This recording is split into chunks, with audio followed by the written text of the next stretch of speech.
नमस्कार जी, स्वागत सत्कार अभिनंदन राम राम जय श्री कृष्णा राधे राधे। कैसे हैं आप सभी? स्वागत है एक बार फिर से आप लोगों का काव्य क्लासेस कोटा के मंच पर। मेरे प्यारे साथियों, मैं चंदू जैन आपका हार्दिक अभिनंदन करता हूं, आत्मिक अभिनंदन करता हूं, स्वागत करता हूं, सत्कार करता हूं एक और बेहतरीन क्लास में। मेरे प्यारे साथियों, आपने और हमने मिलकर के राजस्थान के इतिहास विषय पर परिचर्चा प्रारंभ की थी और हम बात कर रहे थे मेरे दोस्त राजस्थान के प्रागैतिहासिक काल पर। आज हम उसके बाद अगले अध्याय की चर्चा करते हैं तो गुर्जर प्रतिहार और चौहान साम्राज्य के संदर्भ में कुछ महत्वपूर्ण प्रश्न आप लोगों के लिए लेकर आ रहा हूं। यह प्रश्नोत्तर सामान्य तौर में गुप्त और गुप्तोत्तर काल में भी शामिल किए जाते हैं, तो इसलिए याद रखिएगा। पहला, गुर्जर प्रतिहार। और अगर आप चैनल पर नए हैं और अगर आपने चैनल को सब्सक्राइब नहीं किया है ना, तो सब्सक्राइब जरूर कर लीजिएगा। क्या ये बात क्लियर हो गई? क्लास को शेयर कर दीजिएगा अपने दोस्तों के साथ अगर यह अच्छी लगी तो। क्लियर? चलिए, पहला प्रश्न ये रहा, गुर्जर प्रतिहारों की राजधानी कौन सी थी? पीलो, मोलो, भीनमाल, बूढ़ा पुष्कर, अजमेर, मांडव्यपुर, जोधपुर, जांगल, बीकानेर। और तृतीय प्रश्न है, बताइए गुर्जर प्रतिहार जो है इनकी राजधानी क्या थी? बहुत गजब का प्रश्न है। गुर्जर प्रतिहार राजस्थान के इतिहास में छठी सातवीं शताब्दी ईसा पूर्व में एक ऐसे राजवंश का उदय हुआ जिसने राजस्थान के इतिहास की बागडोर अपने हाथ में ले ली। इस राजवंश को हम गुर्जर प्रतिहार कहते हैं और इन्हीं गुर्जरों के शासन करने की वजह से हमारे राजस्थान को अद्भुत नाम गुजरातरा प्रदेश के रूप में जाना जाता था। सातवीं शताब्दी ईस्वी में चीनी यात्री हैन सांग भारत आता है। हर्षवर्धन के समय आया, उसने राजस्थान की यात्रा करने की बात कही, वह राजस्थान आया। राजस्थान आया, गुजरातरा प्रदेश को कुचेलो कहा, यहाँ की राजधानी को पारयात्र कहकर संबोधित किया। और सॉरी, राजधानी को भीनमाल थी जिसे पीलो मोलो, और पारयात्र कहा उसने बैराट को। तो याद रखिएगा, पीलो मोलो भीनमाल। क्लियर हो गई? यह नाम किसने दिया था? यह नाम दिया था चीनी यात्री हैन सांग ने। क्लियर हो गई? हैन सांग ने कुछ नाम दिए, जैसे सबसे पहले याद रखिएगा डेट इज कुचेलो। यह नाम किसे दिया गया था? तो याद रखिएगा ये दिया गया राजस्थान को। और इस समय राजस्थान क्या कहलाता था? इस समय राजस्थान कहलाता था गुजरातरा। क्लियर हो गई? इसके बाद एक शब्द आता है डेट इज पीलोमोलो। पीलोमोलो जो शब्द है यह कहा जाता है भीन माल को। ठीक है, इसके बाद एक शब्द आता है पारयात्र, यह कहा जाता है बैराट को।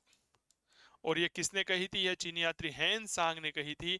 गुर्जर प्रतिहारों की वैसे तो 26 शाखाओं का उल्लेख है, पर सबसे प्राचीन शाखा मंडोर मानी जाती है और फिर दूसरी प्रति महत्वपूर्ण शाखा भीनमाल मानी जाती है। क्या ये बात क्लियर हो गई? तो याद रखिएगा, गुर्जर प्रतिहार राजवंश की राजधानी थी पीलो मोलो। मंडोर शाखा के निम्नलिखित प्रतिहार शासकों पर विचार करें। नागभट्ट प्रथम, रज्जिल, बाऊक और कक्क। क्या नाम था भैया? गुर्जर प्रतिहार राजवंश के कुछ राजा हमने दे रखे हैं, इन पर आपको विचार करना पड़ेगा। 1 3 2 4, 3 4 1 2, 1 2 4 3, 2 1 4 3 अनुत्तरित प्रश्न है, बताएं। बहुत बेहतरीन प्रश्न है, कृपया आराम से विचार करिएगा। ठीक है? गुर्जर प्रतिहार राजवंश के राजा, विशेष तौर पर मंडोर शाखा के, मंडोर शाखा का संस्थापक कौन था? याद रखिएगा हरिश्चंद्र, जिसे हम रोहिला द्वितीय कहा करते हैं। उसकी एक रानी थी, नाम था भद्रा। भद्रा के हुए 4 बेटे। कितने बेटे हुए? कक्क हुआ, बाऊक हुआ, भोग हुआ और रज्जिल हुआ था। रज्जिल से वंशावली प्रारंभ मानी जाती है। रज्जिल पहले बना, फिर नागभट्ट आया, नागभट्ट के बाद अगला शासक कक्क आया, फिर मेरे दोस्त याद रखिएगा जी बाऊक आया था। तो सही जवाब होगा रज्जिल, नागभट्ट, कक्क और बाऊक। क्या ये बात क्लियर हो गई क्या? हाँ या ना का जवाब दीजिएगा। मंडोर के प्रतिहारों के संदर्भ में सबसे महत्वपूर्ण शिलालेख जो है वह 685 ईस्वी का मंडोर शिलालेख है। 837 और 861 ईस्वी का जो है वह घटियाला शिलालेख है। जानकारी कहां से मिलती है? तो भैया याद रखना, 685 ईस्वी। यहां का कौन सा शिलालेख है? यहां का है जी मंडोर शिलालेख। हाँ या ना का जवाब दीजिएगा। ठीक है, इसके बाद थोड़ा सा गति को आगे बढ़ाइए तो मेरे दोस्त, एक कहा जाता है जी 837 और एक कहा जाता है 861 ईस्वी। क्लियर हो गई? यहां पर है घटियाला शिलालेख। बताएं कौन सा शिलालेख है? तो मेरे दोस्त याद रखिएगा जी घटियाला शिलालेख। इन घटियाला शिलालेखों से और मंडोल शिलालेखों से हमें जानकारी प्राप्त होती है। क्या यह बात क्लियर हो गई क्या? हाँ या ना का जवाब जरूर साझा करिएगा। प्रतिहार शासक जिसने जालोर में अपनी राजधानी स्थापित की थी, नागभट्ट प्रथम, वत्सराज, महेंद्रपाल, मिहिर भोज और अनुत्तरित प्रश्न है। एक ऐसा प्रतिहार शासक जिसने जालोर में अपनी राजधानी स्थापित की थी। बेसिकली यह बात कोई और नहीं, यह इतिहासकार डॉक्टर दशरथ शर्मा कहते हैं। यह बात किसने कही थी? डॉक्टर दशरथ शर्मा ने कही थी अपनी किताब Rajasthan through the ages. Rajasthan through the ages नाम की किताब इन्होंने लिखी थी, इसमें यह बात कहते हैं। तो बताओ,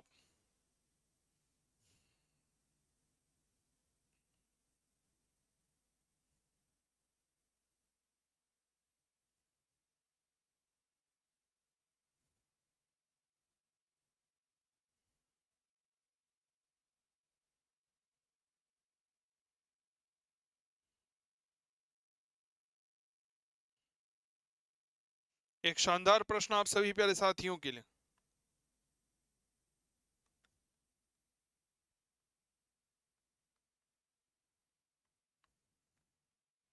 चलिए सर, याद रखना, जब भी हम राजधानी जालोर की बात करते हैं तो नाम आता है नागभट्ट प्रथम। इसे हम भीनमाल के नाम से भी जानते हैं। क्या ये बात क्लियर हो गई? ये बात थोड़ा सा याद रखना, ठीक है? तो भीनमाल या जालोर के संदर्भ में चर्चा कर ली जाए तो याद रखिएगा यह नागभट्ट प्रथम होगा, और यह बात किसी और ने नहीं, यह डॉक्टर दशरथ शर्मा ने कही थी। नागभट्ट 730 से लेकर के 760 ईस्वी तक गद्दी पर रहा था, और मेरे प्यारे साथियों जालोर और कन्नौज के गुर्जर प्रतिहारों का संस्थापक था। ये प्रतिहारों की शाखा को रघुवंशी प्रतिहार कहा जाता है। इसने किसकी स्थापना करी थी? तो याद रखना, जालोर व मेरे दोस्त याद रखिएगा कन्नौज के प्रतिहारों का संस्थापक के प्रतिहारों का संस्थापक था यह। और इसे क्या कहा जाता है जी? तो इसे कहा जाता है मेरे दोस्त याद रखिएगा रघुवंशी प्रतिहार। रघुवंशी प्रतिहारों के नाम से जाना जाता है। क्लियर हो गई बात? चलिए इसके बाद अगला प्रश्न देखिए, वह गुर्जर प्रतिहार शासक जिसने रणहस्तिन का विरुद्ध धारण किया था। एक ऐसा गुर्जर प्रतिहार शासक जिसने रणहस्तिन का वह जो है विरुद्ध धारण किया था। वत्सराज, नागभट्ट प्रथम, नागभट्ट द्वितीय, मिहिर भोज, अनुत्तरित प्रश्न है। रणहस्तिन का तात्पर्य क्या होता है? रणहस्तिन का तात्पर्य होता है युद्ध में हाथी के समान बलवान वाला। क्या बात क्लियर हो गई? यानी कि यह युद्ध भूमि में हाथी के समान ताकतवर था।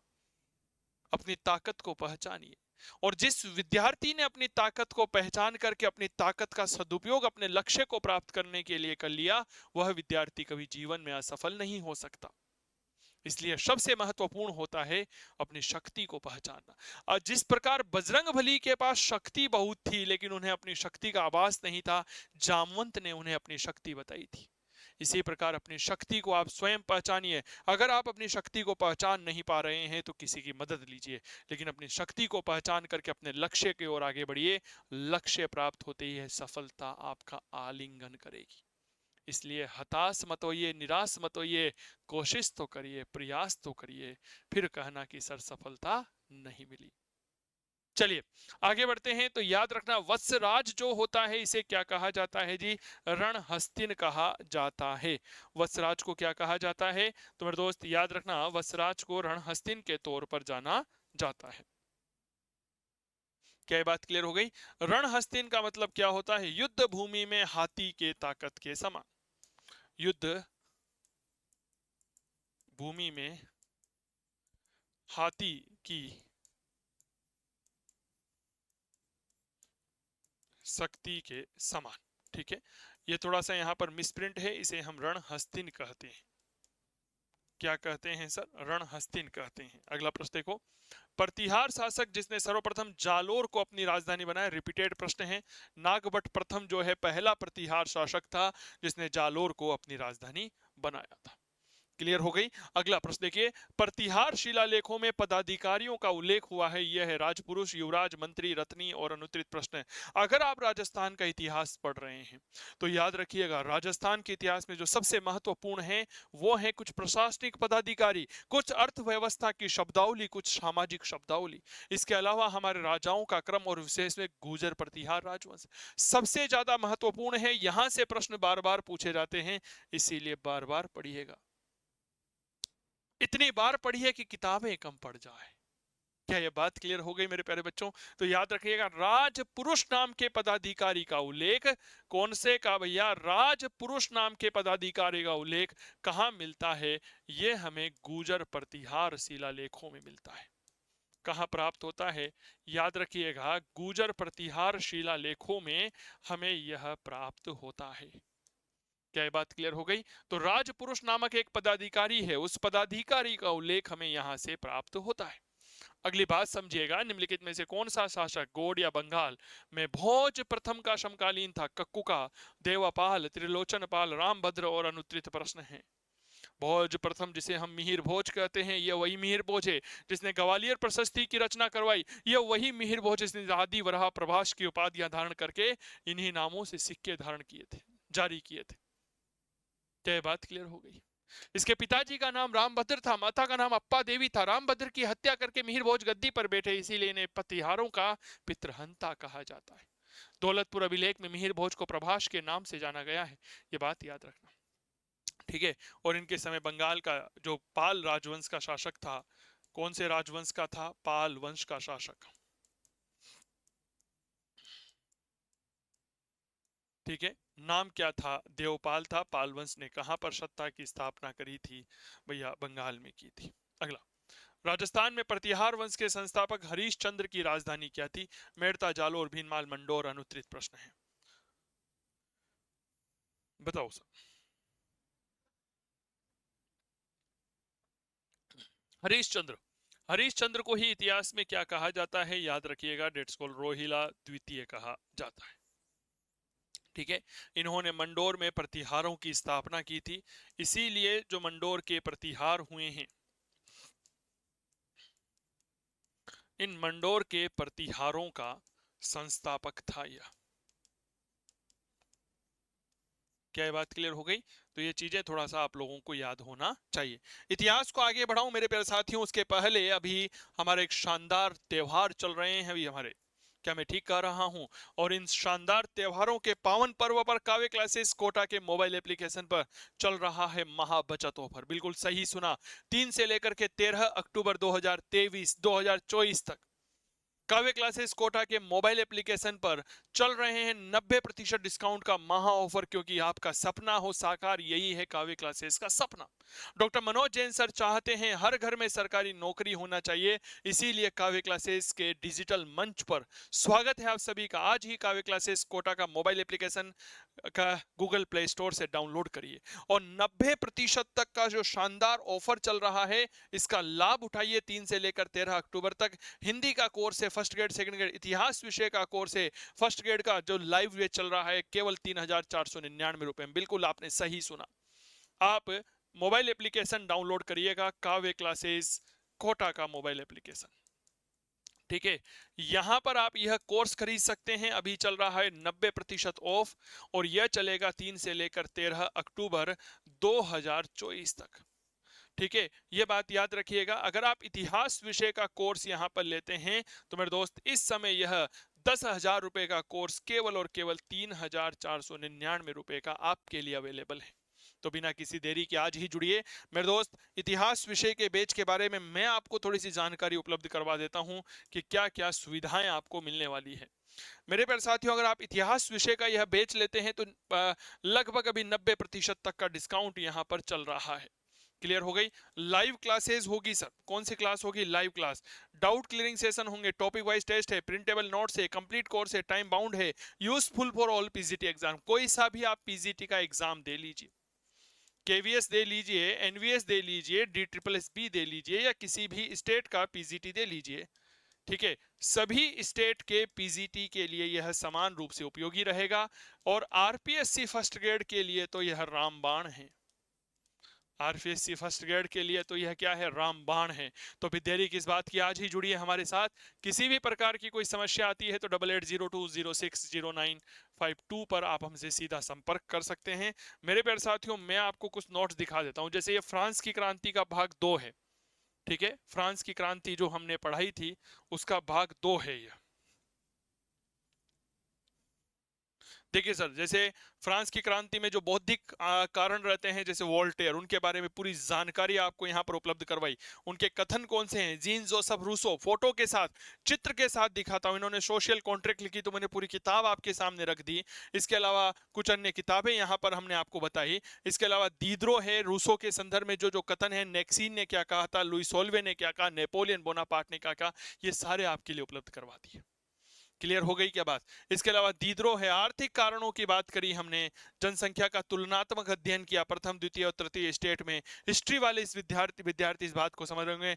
कुछ शब्दावली आती है फ्रांस की क्रांति में, जैसे फिजियोक्रेट्स, ये मैंने आपको यहाँ पर बताई है। इसके अलावा मैं बात करता हूँ वित्त मंत्रियों के बारे में, बताया चित्रों के साथ कि तुर्गो ऐसा दिखता था भाई साहब, तुर्गो के बाद नेकर बना, वह ऐसा दिखता था।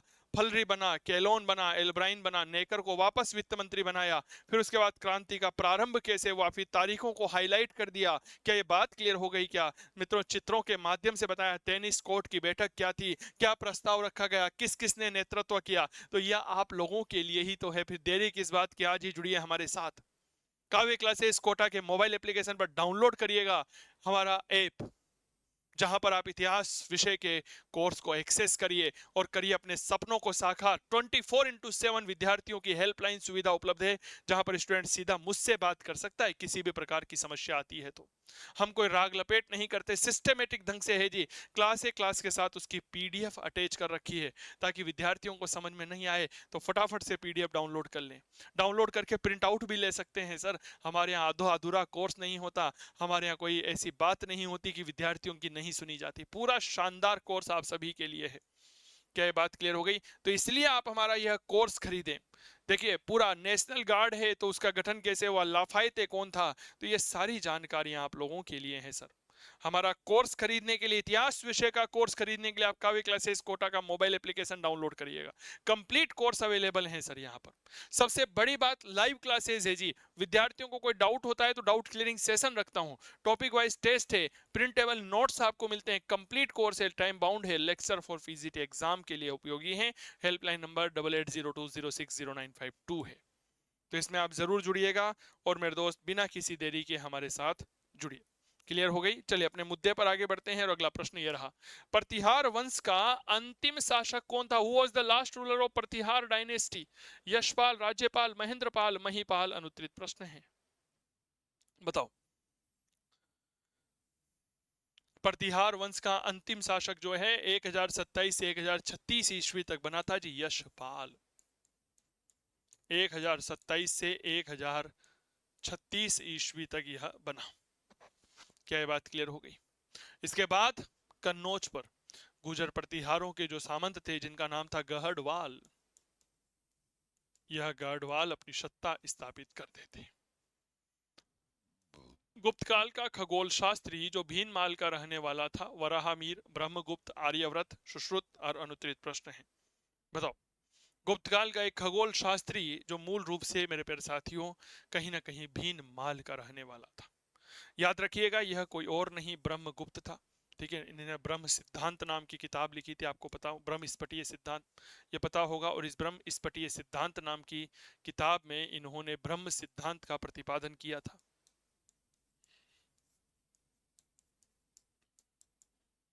ठीक है, और ये जो ब्रह्म सिद्धांत है, यह ब्रह्म सिद्धांत कैसा है? यह वर्तमान गुरुत्वाकर्षण के समान है।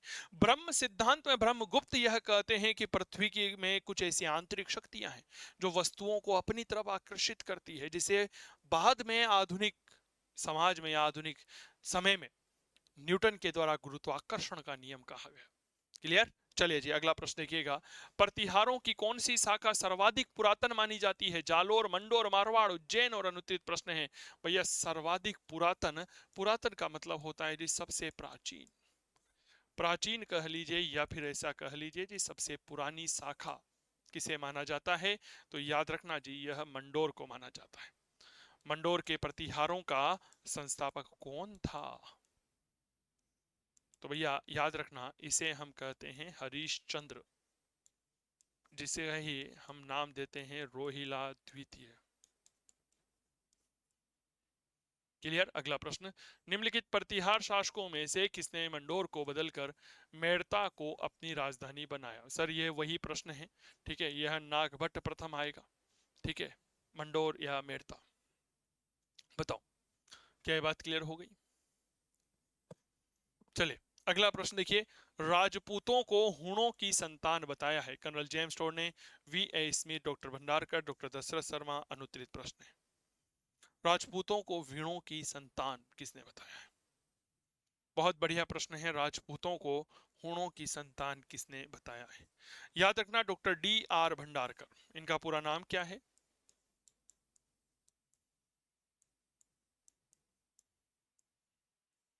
डी आर भंडारकर यानी कि देवदत्त रामकृष्ण भंडारकर। क्लियर। अगला प्रश्न, कौन सा रासो राजपूतों की उत्पत्ति को अग्निकुंड से संबंधित करता है? पृथ्वीराज रासो, हम्मीर रासो, बिसलदेव रासो, कुमार रासो। अनुत्तरित प्रश्न है, एक ऐसा रासो जो राजपूतों की उत्पत्ति को अग्निकुंड से संबंधित मानता है, बताओ।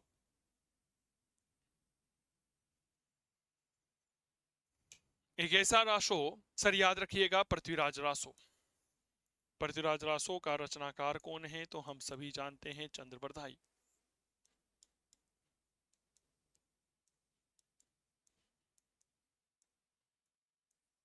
ठीक है, चंद्रबरदाई कहता है कि ऋषि वशिष्ठ के द्वारा आबू पर्वत पर एक यज्ञ का आयोजन किया गया और इसमें राजपूतों की 4 शाखाओं का जन्म हुआ, गुजर, प्रतिहार, परमार और चालुक्य।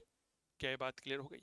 या गुजर, प्रतिहार, परमार और गुजर प्रतिहार हो गए, ठीक है, परमार हो गए, चालुक्य हो गए और चौहान हो गए। ये बात थोड़ा सा याद रखना। अगला प्रश्न ये रहा, किस चौहान शासक के द्वारा जवालीपुर को ज्वालापुर में परिवर्तित किया गया था? ज्वालापुर नाम था, बदल कर ज्वालापुरी कर दिया। सर जगदेव, विग्रहराज चतुर, देवदत्त, अरुणराज। अनुत्तरित प्रश्न है, बहुत गजब का प्रश्न है, कृपया जवाब दीजिएगा कि ज्वालीपुर का नाम जो है वह क्या कर दिया गया? वह ज्वालापुर कर दिया गया।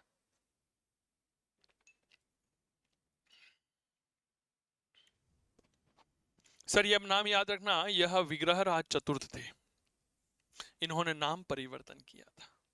क्या बात क्लियर हो गई? अगला प्रश्न ये रहा, निम्नलिखित में से कौन सा कथन जो है वह असत्य है? शपादलक्ष चौहानों का मूल स्थान माना जाता है, विग्रहराज चतुर्थ को तारागढ़ का निर्माण करवाया था, अहि छत्रपुर नागौर को चौहानों की प्राचीनतम राजधानी कहा, पृथ्वीराज तृतीय चौहान वंश का अंतिम शासक था। और अनुत्तरित प्रश्न है, असत्य होगा। इनमें से क्या है जो गलत है? बहुत ही बेहतरीन सवाल मेरे प्यारे साथियों, कृपया जवाब दीजिए।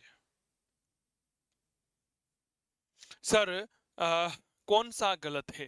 मेरे दोस्त देखे, सपाद लक्ष्य चौहानों का मूल स्थान था, सही था। विग्रहराज चतुर्थ ने ना, भाई साहब ना। सर याद रखना, एक व्यक्ति आता है जिसे हम कहते हैं अजय राज। इस अजय राज ने एक किला बनाया जिसे हम कहते हैं अजय मेरू। इस अजय मेरू को ही हम क्या कहते हैं? तारागढ़ कहते हैं। तो यहाँ पे विग्रहराज नहीं होगा, ये बात याद रखना। फिर आप कहोगे सर जब अजय मेरू दुर्ग है तो इसको तारागढ़ क्यों कहा? तो देखिए, कुंभा, राणा कुंभा मेवाड़ के, कुंभा का एक बेटा था रायमल, रायमल के एक पुत्र हुए उड़वा पृथ्वीराज, उड़वा पृथ्वीराज का विवाह हुआ टोंक के टोडा की राजकुमारी तारा के साथ। अद्भुत प्रेम करती थी सर, और भाई साहब ऐसा दुनिया में कोई नहीं है जो अपनी पत्नी की बात नहीं माने। तारा ने पृथ्वीराज को पास बुलाया, बोला इधर आओ। बोला क्या मेरे नाम पे दुर्ग का नाम कर रहे हैं? नहीं कर रहे? अब बेचारा पति मरता क्या नहीं करता, उसने बोला कर रहा हूं, माफ कर देना। तो मेरे प्यारे साथियों याद रखिएगा, इस प्रकार उड़ना पृथ्वीराज ने अजय मेरू दुर्ग का नाम बदल करके अपनी पत्नी तारा के नाम पर तारागढ़ कर दिया। क्या ये बात क्लियर होगा? वैसा पत्नी की बात तो माननी पड़ती, अगर नहीं मानोगे तो सट्टे पड़ते हैं। अनुभव बता रहा, मतलब आप लोग समझ रहे होंगे जो मैं कहना चाह रहा हूं, ठीक है ना? बहुत बढ़िया। अजमेर शहर का संस्थापक कौन था? अरुणोराज, अजय राज, अजय पाल, पृथ्वीराज प्रथम। अनुत्तरित प्रश्न, अजमेर शहर सर याद रखना अजय राज ने बनाया था और पुराना नाम क्या था? अजय मेरू। आज भी आप देखिए जो रोडवेज की बसें होती है ना, उन रोडवेज की बसों पर लिखा हुआ रहता है अजय मेरू डिपो। एम आई राइट? यस। चलो जी, निम्नलिखित में से कौन सा सोमेश्वर के इतिहास का स्रोत है? नैणसीरी ख्यात, गीत गोविंद, पृथ्वीराज विजय, हम्मीर गाथा और अनुत्तरित प्रश्न है। बताओ। सोमेश्वर के इतिहास का एक महत्वपूर्ण स्रोत है। बहुत बढ़िया प्रश्न है सर। सोमेश्वर जो हैं, यह मैं आपको बता दूं, यह अजमेर के शासक हुए हैं पृथ्वीराज तृतीय के पिता थे यह। और इनके समय जयानक ने क्या लिखा था? पृथ्वीराज विजय लिखा था। क्या ये बात क्लियर हो गई? पृथ्वीराज विजय एक मूल रूप से संस्कृत का ग्रंथ है। इसकी रचना कश्मीरी पंडित जयानक ने की थी। इस ग्रंथ से मुख्यतः सोहान शासक पृथ्वीराज तृतीय के बारे में जानकारी मिलती है, लेकिन इसी ग्रंथ में पृथ्वीराज तृतीय के साथ साथ उनके पिता सोमेश्वर की जानकारी भी मिलती है। तो ये बात याद रखना, यह किसने लिखा था जी? यह लिखा था आपके जयानक ने। और जयानक कौन थे? तो जयानक एक कश्मीरी विद्वान थे। क्लियर हो गई? चलो जी, अगला प्रश्न। अजमेर के चौहानों को किस चौहानों के नाम से जाना जाता है? जालोर, रणथंबोर, शपाद, लक्ष्य, नाडोल और अनुत्तरित प्रश्न है। बताओ। जो अजमेर के चौहान हैं, इन्हें और किस नाम से भी याद किया जाता है? बहुत बढ़िया प्रश्न है सर। याद रखना, अजमेर के चौहानों को ही सपाद लक्ष्य का चौहान कहते हैं। इन्हें ही हम सांभर का चौहान भी कहते हैं। सांभर के चौहान भी कहते हैं। संस्थापक जो है वह वासुदेव हुआ करता था।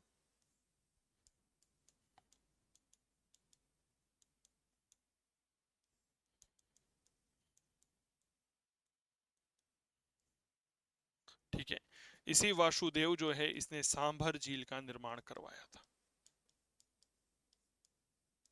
अच्छा, एक बात बताओ जी, क्लास तो आपको बढ़िया लग रही, बताए मैंने ऐसा सुना है, ठीक है ना? तो जब क्लास बढ़िया लग रही है तो फिर नैतिक जिम्मेदारी क्या है? इसको शेयर करने की।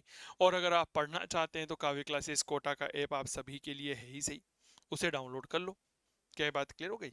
और बाकी कोई समस्या आती है तो स्क्रीन पे मोबाइल नंबर चल रहे हैं, फोन करके पूछ लेना। क्या ये बात क्लियर हो गई? है ना? अभी बहुत बढ़िया है जी, बिल्कुल फ्रेश कोर्स है, ऑर्गेनिक कोर्स है। ठीक है, और ये कोर्स काव्य क्लासेस कोटा के ऐप पर उपलब्ध है। ठीक है, केवल और केवल याद रखना, 10,000 का कोर्स 3,400 में मिल रहा है सर अभी।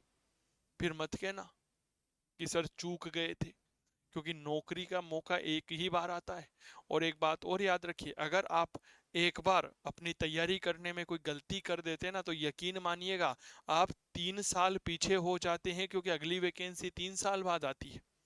इसलिए एक बार तैयारी करिए, बेहतरीन तैयारी करिए, बिना गलती के तैयारी करिए और सफलता का आलिंगन करिए। वरना फिर मेरे दोस्त, 3 साल बाद कहते हैं ना, सावधानी हटी दुर्घटना घटी। इसीलिए दोबारा मौका नहीं मिलेगा। हो सकता है इसके बाद आपके परिवार वाले, आपके घर वाले आपको दोबारा सपोर्ट नहीं करें। इसलिए मेरे दोस्त, एक बार जी तोड़ दिन रात एक कर करके मेहनत कर लीजिए सफलता को प्राप्त करने का, क्योंकि समाज में सफल व्यक्ति की ही इज्जत होती है। मेहनत एक बार और सफलता बार बार। चलिए साहब, आगे बढ़ते हैं। अगला प्रश्न। निम्नलिखित में से कौन सा काल अजय राज द्वितीय से संबंधित है? 905, 320, 1105, 1305, अनुत्तरित प्रश्न है। अजय राज द्वितीय जो अजमेर के चौहान वंश के से निर्माण का काल माना जाता है। कहा जाता है अजय राज जो है ना, यह 1105 से लेकर के 1133 ईस्वी तक गद्दी पर रहा था। क्लियर हो गई? तो मेरे दोस्त, 1105 से संबंधित है। और बाकी इसने 1113 ईस्वी में जो है वह अजय मेरू की स्थापना की थी। किसकी स्थापना की थी? अजय मेरू की स्थापना की थी। चलिए जी, अगला प्रश्न। निम्नलिखित में से 4 चौहान शासकों को कालक्रम के अनुसार व्यवस्थित कीजिए और नीचे दिए गए कूटों में से सही का चयन करें। विग्रहराज चतुर्थ, सोमेश्वर, पृथ्वीराज द्वितीय, पृथ्वीराज तृतीय। 3-4-1-2, 3-2-1-4, 1-2-3-4, 1-3-2-4, अनुत्तरित प्रश्न है। 4 चौहान शासक हैं जी, इनका सही क्रम क्या होगा? बहुत मुश्किल नहीं है, ये मैं आपको बता दूं, बेहद सरल है। समझिएगा, बातों का विचार करिएगा। ठीक है, देखो सर, सबसे पहले बना विग्रहराज चतुर्थ, इसके बाद पृथ्वीराज द्वितीय, फिर बना सोमेश्वर और फिर बना पृथ्वीराज चतुर्थ, यानी कि सही जवाब होगा 1 3 2 4। ये रहा भाई साहब। ठीक है, तो ये कुछ महत्वपूर्ण प्रश्न आप सभी प्यारे साथियों के लिए थे। बाकी याद रखिएगा, अभी काव्य क्लासेस कोटा के मोबाइल एप्लीकेशन पर एक शानदार कोर्स चल रहे हैं। महा बचत ऑफर चल रहा है, फिर मत कहना सर चूक गए। सर आज ही डाउनलोड करिए काव्य क्लासेस कोटा का मोबाइल एप्लीकेशन और प्राप्त करिए 90% का महा बचत ऑफर का लाभ लीजिए 3 से लेकर 13 अक्टूबर 2024 तक, जहां पर नवरात्रि, रामनवमी और दशहरे पर के अवसर पर यह ऑफर चल रहा है। आप करिए अपने सपनों को साकार। आज ही जुड़िए काव्य क्लासेस कोटा के मोबाइल एप्लीकेशन पर, जहां पर हिंदी और इतिहास विषय के साथ ही बेहतरीन 20 से ज्यादा कोर्स उपलब्ध हैं। इसके अलावा इतिहास विषय का ऑनलाइन कोर्स अभी 90% डिस्काउंट के साथ काव्य क्लासेस कोटा के मोबाइल एप्लीकेशन पर अवेलेबल हैं। तो बिना किसी देरी के आज ही हमारे साथ जुड़िए। अपना ध्यान रखिए, स्वस्थ रखिए, मस्त रहिए, तंदुरुस्त रहिए और करते रहिए इतिहास की बात चंदू जैन के साथ। बिना देरी के चैनल को सब्सक्राइब कर लीजिएगा, क्योंकि इसके पैसे नहीं लगते। और आप जब सब्सक्राइब करते हैं तो हमें मोटिवेशन मिलता है। बहुत बहुत धन्यवाद। जय हिंद, जय भारत, बाय, टेक केयर, नमस्कार।